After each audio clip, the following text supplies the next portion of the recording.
Olá, eu sou Leonardo Tamarte, escritor e realizador audiovisual, e seja bem-vindo a mais um vídeo do canal Entre Páginas e Prateleiras, né? Esse canal onde eu faço resenhas literárias sobre diversos tipos de livros e diversos tipos de gêneros literários, né? Dessa vez eu vou, conforme vocês podem ver no título, eu vou falar sobre o livro O Cortiço, né, que estou aqui em Kindle, O Cortiço, do Aloysio Azevedo, que é um clássico da literatura brasileira, todo mundo conhece, todo mundo, quer dizer, muita gente, né, muitas pessoas foram obrigadas a ler esse livro durante o ensino médio, para vestibulares ou então para concurso público, né, enfim. É um livro fundamental, que fundamenta, né, é fundamental para conhecer melhor a nossa cultura brasileira, cultura de influência de povos de diferentes tipos, né? Enfim, e a própria natureza brasileira, né? Realmente.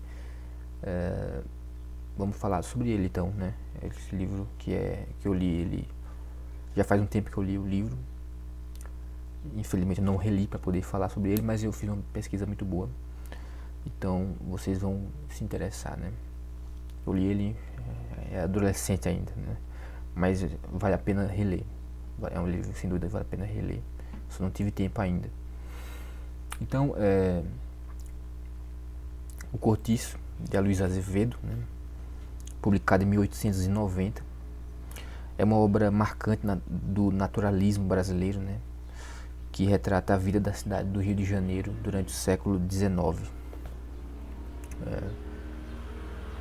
O naturalismo, para quem não sabe, né, foi um estilo literário caracterizado pela ideia de determinismo, ou seja, onde o estilo dos personagens era determinado pela raça, entre aspas, né, pelo meio em que vivem e pela época em que estavam inseridos, né.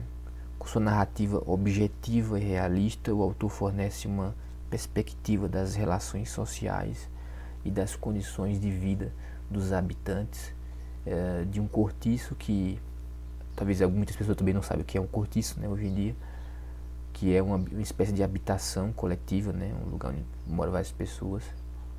Acho que a Vila do Chaves é um cortiço, não?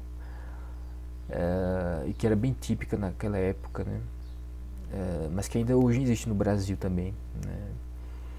Não é tão raro assim de encontrar um cortiço. Talvez não tenha o nome de cortiço mais, né? Mas ainda existe.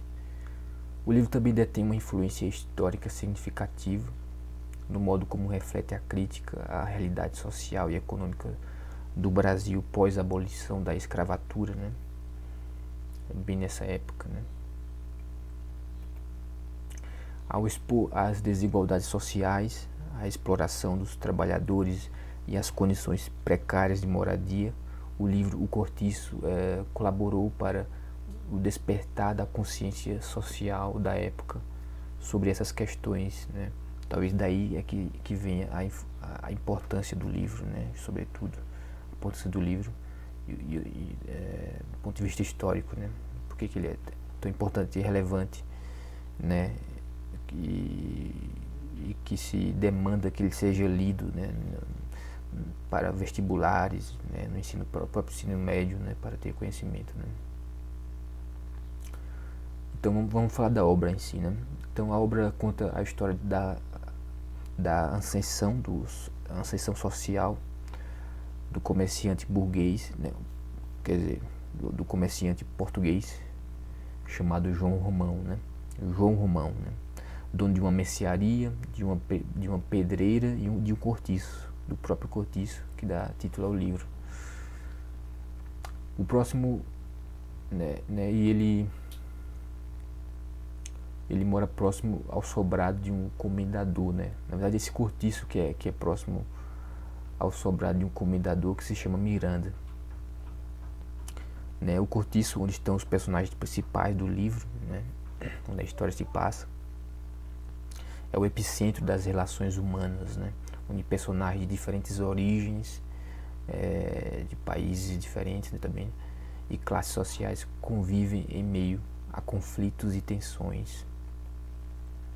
A rivalidade entre João Romão e o comendador Miranda, né, aumenta enquanto cresce o número de casas do cortiço, né, de João Romão, sendo alugadas pela maioria dos empregados da pedreira, dos empregados dele mesmo. Então ele aluga as casas aos seus próprios empregados, né, da pedreira. E também esses empregados dele fazem as compras na mercearia dele também, né, de João Romão, né. Então o dinheiro que ele fornece, que ele dá, que ele paga, né, os trabalhadores, de certa maneira volta para ele, né, através do aluguel e das compras na sua mercearia. Por isso João Romão passa a se enriquecer rapidamente, né? E com a obsessão de se tornar rico, é que João Romão economiza cada moeda e explora qualquer pessoa, né, quando tem a oportunidade. O sonho dele é adquirir o prestígio social que o comendador Miranda já possui. E na medida que João Romão vai se enriquecendo, o próprio comendador, né, considera a possibilidade de oferecer a ele a mão de sua filha, né, que se chama Zulmira.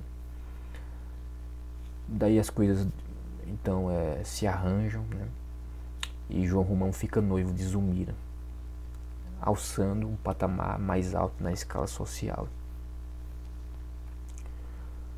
A narração dos fatos da vida de João Romão se entrelaça com a narração de vários episódios dos moradores do cortiço, cuja luta pela sobrevivência é dura e cruel, né? A trama se desenvolve em torno dos dramas pessoais dos moradores do cortiço, como traições, paixões proibidas, disputas de poder e tragédias familiares, né? Além disso, Aloysio Azevedo utiliza a descrição detalhada do ambiente físico, né? Isso aí é muito evidente, né? Do ambiente físico do cortiço, né? É muito evidente, ele descreve muito bem. Com suas ruas estreitas, né, casas improvisadas e ambiente insalubre, né, não é um ambiente ambiente agradável. Ele faz isso para destacar a influência do meio na formação das personalidades e no destino dos personagens, né. São teorias, né, do porquê que ele faz isso, né, na verdade, porque não é descrito, né, no livro não descreve isso. Aí temos o caso de Jerônimo, né, que é exemplar, né, da visão naturalista de Azevedo, né. E Jerônimo é um personagem, talvez seja um dos protagonistas, né? Eu não sei se tem um protagonista, acho que não, mas ele é um personagem muito importante para o romance, né, o Jerônimo, né. Então o Jerônimo é um operário, né, ele trabalha para o João Romão, né. Ele é um operário português, contratado por João Romão para trabalhar na pedreira. É um homem sério e honesto, casado com uma mulher chamada Piedade, que também é portuguesa. Eles têm uma filha, criança, né, e vivem bem como família. Jerônimo representa a luta pela ascensão social em meio às adversidades, né, ou seja, dos mais pobres, né. Ele é a figura que representa, né, os mais pobres. Só que morando no cortiço, né, Jerônimo começa a sofrer a influência daquele ambiente, né, que é bem descrito dessa maneira, né, insalubre. Ele começa a sofrer a influência desse ambiente desregrado também, né, totalmente desregrado. É uma confusão, né, é até hilário, né. Lembra um pouco a literatura portuguesa, né, muito demais, lembra demais a literatura portuguesa. Como posso dizer, não sei como descrever, enfim, é uma loucura, né. Então, sob essa influência do ambiente, segundo as teorias, né, ele se apaixona pela mulata Rita Baiana, né. Rita Baiana, que é uma mulata, uma mulher negra, e por ela ele acaba até assassinando um rival, né, um pretendente rival. Ele mata essa pessoa e abandona a sua família. Ele acaba abandonando a família por ela, né, se apaixona. É engraçado que tem um acontecimento no conto que ficou marcado na minha memória até hoje. Eu li esse livro, já vai fazer quase 10 anos, e ficou marcado assim, né, que é a cena em que ele fica doente, o Jerônimo fica doente, pega uma febre. Naquela época, se quem pegasse uma febre, assim, né, ficasse gripado, pegasse uma febre, que era muito perigoso, poderia morrer, né. Afinal de contas, as pessoas morriam, as pessoas já eram consideradas idosas aos 40 anos de idade, né, porque 50 anos é difícil, não era muito raro as pessoas morrerem antes dos 40 anos, né, era muito comum. Então, quando a pessoa pegava uma febre, era perigoso, porque morria mesmo. Não tinha a penicilina, se não me engano, ainda não foi inventada. Não tenho certeza sobre isso. Mas tem uma cena particular em que acontece isso, né? Que ele fica com uma febre e aí ele é trancado numa sala. Se não me engano, é essa personagem da Rita Baiana mesmo que faz uma sopa pra ele, assim, uma coisa. E é tudo uma descrição assim, detalhada da situação em que ele fica doente, com febre. E é muito marcante assim essa cena. Você fica, caramba, que coisa, né? Que preocupação extrema por causa de uma febre, né? Que hoje em dia não existe mais, né? Se tem febre, você toma uma dipirona e pronto, né? Naquela época, se tinha uma febre, era arriscado morrer, né? Então, era coisa impressionante, assim, você vê essa diferença, né? Se faz refletir, né? Você fica marcado. Então, acompanhado pela evolução social de João Romão, né? O cortiço em que as pessoas moram, né? De moradores, também se transforma, né? Principalmente depois de que ocorre um incêndio no cortiço, né? Daí o cortiço então passa por uma reforma e se transforma na chamada Avenida São Romão. Vira uma espécie de avenida assim, São Romão, né? Com casas e tudo mais para alugar, né? E tem uma aparência melhor aos olhos da elite, né? Aos olhos da elite. E uma população mais, digamos assim, comportada, entre aspas, né? Com mais condições financeiras, né? Para poder, né? Eu acho que ele aumenta o preço do aluguel. Daí os moradores de renda mais baixa, né, que moravam nesse cortiço, são transferidos para outro cortiço, né, chamado Cabeça de Gato, né, de modo que se mantém a engrenagem do sistema social em que se predomina a lei do mais forte, né. O livro ele é sutil nesse sentido de ser uma crítica, né. Nesse sentido de crítica ele é sutil, mas ele critica, mesmo assim, né. Embora ele dê foco mais no aspecto naturalista, ele ainda assim é um livro crítico, né? Ao longo da narrativa, o autor aborda temas como o determinismo social, né? Ou seja, pessoas que são pobres dificilmente vão sair dessa condição de pobreza, né? A influência do meio ambiente no comportamento humano, ou seja, né, se está naquele ambiente como um cortiço, um ambiente onde se vive pessoas de uma certa classe, você acaba se transformando, se agindo, se comportando, né, como essas pessoas, né? É inevitável, né? Você se adere ao ambiente, né? Fala sobre a luta de classes, né? E a busca pelo progresso individual também, né? Nesse livro, o autor ele não se importa em construir um grande enredo, na verdade, né? O Aloysio Azevedo não se importa em construir uma grande história. Ele está mais interessado em criar personagens convincentes, de comportamentos transgressivos, né? Porque tem a ver com o cortiço, né? Com a ideia daquele local onde vivem pessoas mais pobres. Ele está interessado em descrições muito precisas, com personagens de personalidades viscerais, né, instintivas, quase que animalescas, né, que também é próprio da natureza brasileira, né, esse comportamento. Só que no fim das contas é a característica do movimento naturalista, né, de representar a natureza humana como sendo essa natureza animalesca, né. Em resumo, né, o Cortiço é uma obra-prima da literatura brasileira que supera o seu tempo e continua a suscitar reflexões sobre as questões sociais e humanas até os dias de hoje. a linguagem direta e sem rodeio de Aloísio de Azevedo contribui para a força e a autenticidade, né, da obra, que ainda hoje se mantém relevante e impactante.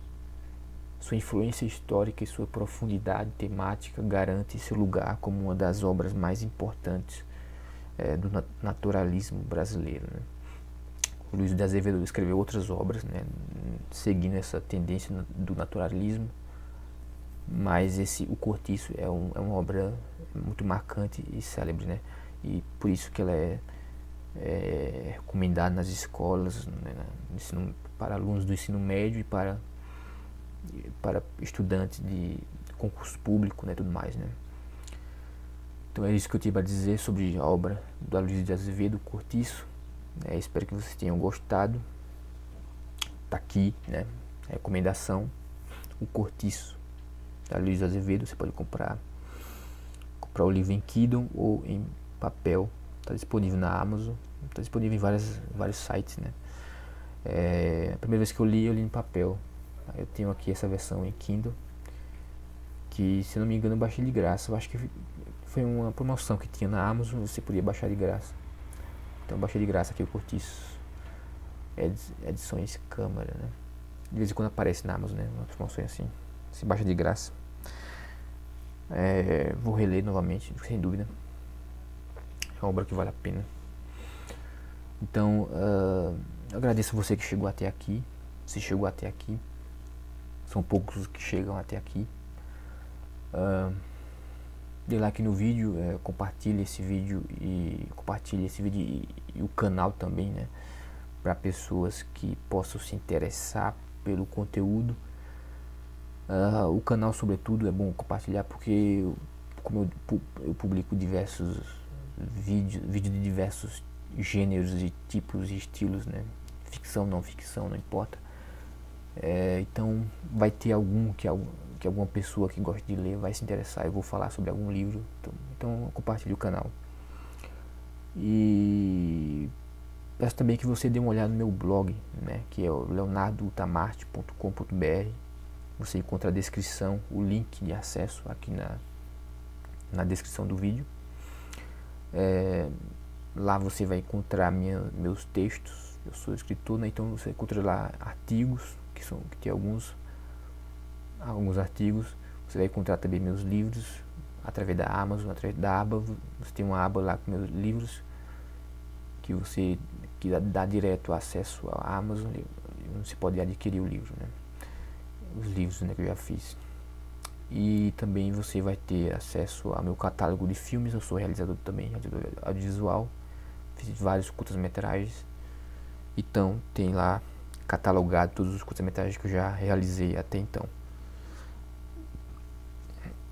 Você vai ter também acesso a críticas. Eu escrevo críticas de cinema, né, no site Alagoar. Então, mas no meu blog você vai ter acesso a essas críticas também. Você pode ter acesso a essas críticas que eu escrevo e também a essas resenhas que eu estou fazendo em vídeo agora mesmo, né? Algumas delas eu coloco lá com comentários, né, descritos, né? E coloco o vídeo também, né? Então é isso, né? Agradeço mais uma vez e a gente se vê na próxima semana, possivelmente falando sobre um conto do Machado de Assis, outro conto, né? Não tenho certeza ainda. Até lá verei, né? Mas é assim, estou falando sobre livros e sobre contos, sobre literatura no geral, né? Até a próxima semana, obrigado.